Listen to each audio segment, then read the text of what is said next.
সভাপতি,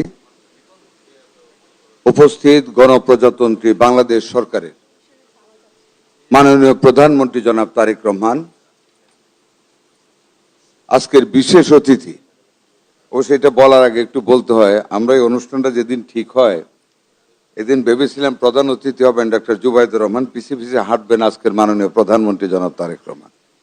কিন্তু এসে দেখলাম উল্টা, প্রধান অতিথি আজকে আমাদের মাননীয় প্রধানমন্ত্রী, বিশেষ অতিথি আমাদের অত্যন্ত শ্রদ্ধাভাজন, অত্যন্ত খ্যাতনামা ডাক্তার, এই মেডিকেল কলেজের কৃতিমান ছাত্রী ডক্টর জুবাইদা রহমান,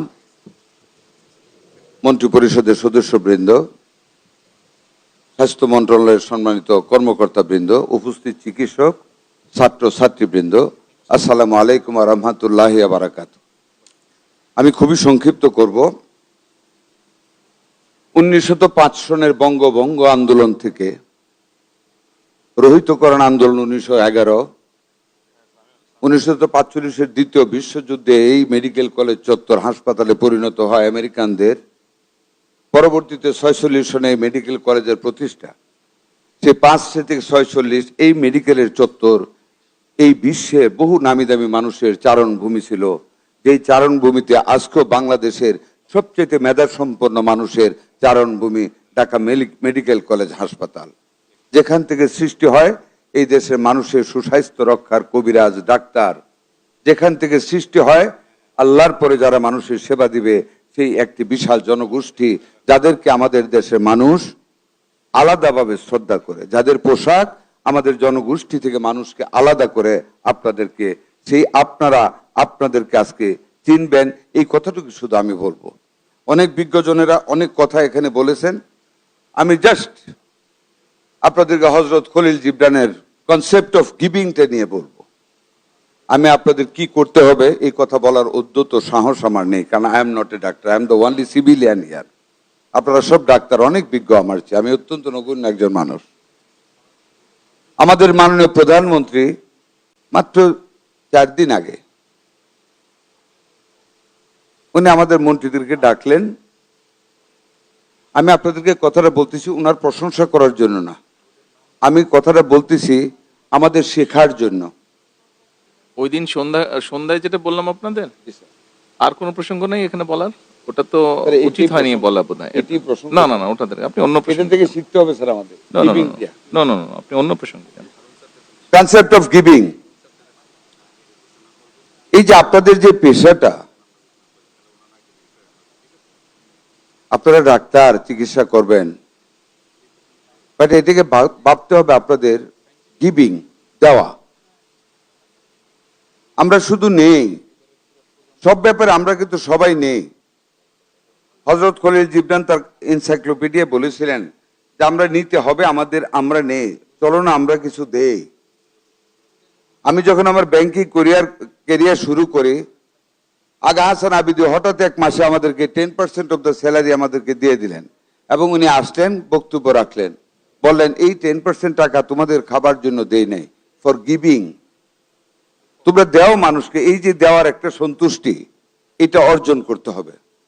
সম্মানিত ডাক্তার ভাই ও বোনেরা, এই যে আপনারা সেবাটা দেন, এটা কিন্তু একটা গিভিং, নট ম্যাটেরিয়াল বাট মানসিক, মানুষের জীবন দান করার জন্য।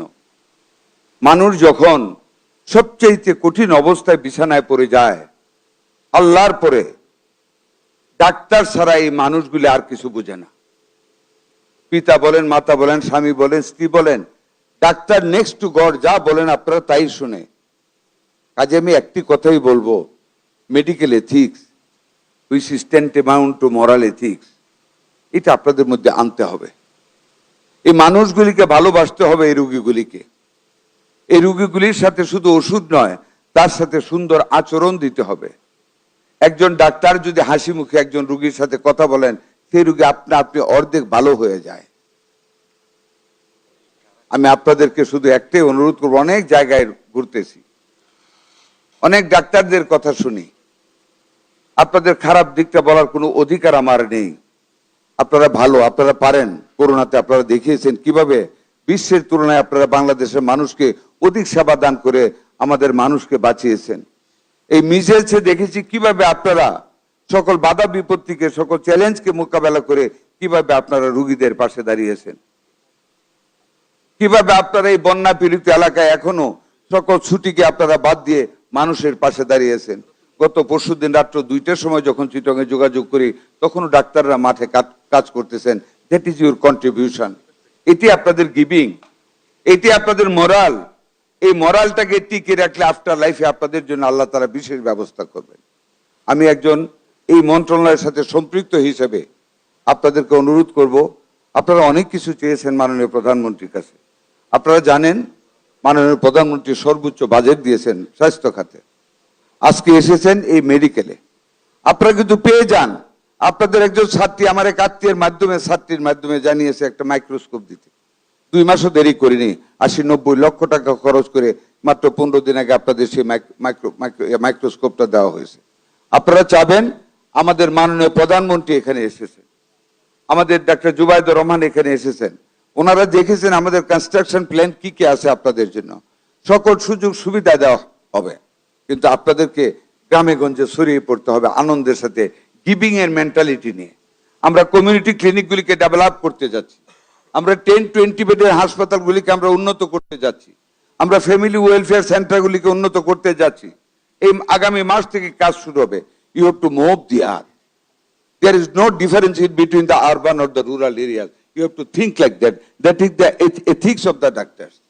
আপনাদেরকে ভাবতে হবে ঢাকা সিটি এন্ড সেই দাউদকান্দি অথবা সেই শালনার একজন ডাক্তার যে বক্তব্য দিয়েছেন, there is no difference while you give your service to the people. Everything is urban, everything is rural. Everywhere is the human being, everybody is the citizen of this Bangladesh. কাজে আপনাদেরকে সেই মেন্টালিটিটা নিয়ে আপনাদের মানুষের কাছে পৌঁছতে হবে। সুযোগ সুবিধা মাননীয় প্রধানমন্ত্রী বলেছেন, within the limited resource of our country, আমাদের যতক্ষণ সম্ভব আনসার নিয়োগের কথা বলছেন, হিউজ ফিনান্সিয়াল ইনভলভমেন্ট, কিন্তু মাননীয় প্রধানমন্ত্রী বলার সাথে সাথে আপনাদেরকে সেটা দিয়েছেন, আনসারদেরকে দিয়েছেন। আনসারদের বেতন ভাতা দেওয়া হবে, সবকিছু দেওয়া হবে। আপনাদের আরো দাবি দেওয়া আছে, সব পর্যায়ক্রমে আস্তে আস্তে পূরণ করা হবে। বাট আপনাদের যে সার্ভিস, এটা আস্তে আস্তে হলে চলে না। You have to start immediately after you complete your certificateship. যখন আপনারা ডাক্তার হয়ে যাবেন, তখন থেকে আপনাদের এই চাকরিটা আপনাদের শুরু করতে হবে। আমি আমার বক্তব্যকে আর দীর্ঘায়িত করতে চাই না। আমি জানি we all R waiting for honourable prime minister speech and doctor Zubaidur Rahman speech. আমরা ওনাদের শুনবো। আমি শুধু এটুকু বলবো, স্বাস্থ্যমন্ত্রী হিসাবে আপনাদের পাশে থাকবো, আপনাদের সুযোগ সুবিধা দেখবো। মাননীয় প্রধানমন্ত্রীর পক্ষ থেকে যতটুকু করা সম্ভব আপনাদের জন্য করব। দয়া করে শুধু ডাক্তারদের পাংচুয়ালিটি অ্যান্ড ডাক্তারদের মেডিকেল এথিক্স আপনাদের বিদ্যার সাথে সাথে একসাথে বহন করবেন। তাহলে এই দেশের জনগণের কাছে আপনারা হবেন সবচেয়ে গুরুত্বপূর্ণ, সবচেয়ে সমাদৃত, সবচেয়ে শ্রদ্ধেয় ব্যক্তি। আল্লাহ হাফিজ। বাংলাদেশ জিন্দাবাদ। আসসালামু আলাইকুম ওয়া রাহমাতুল্লাহি ওয়া বারাকাতুহু। ধন্যবাদ মাননীয় মন্ত্রী মহোদয়।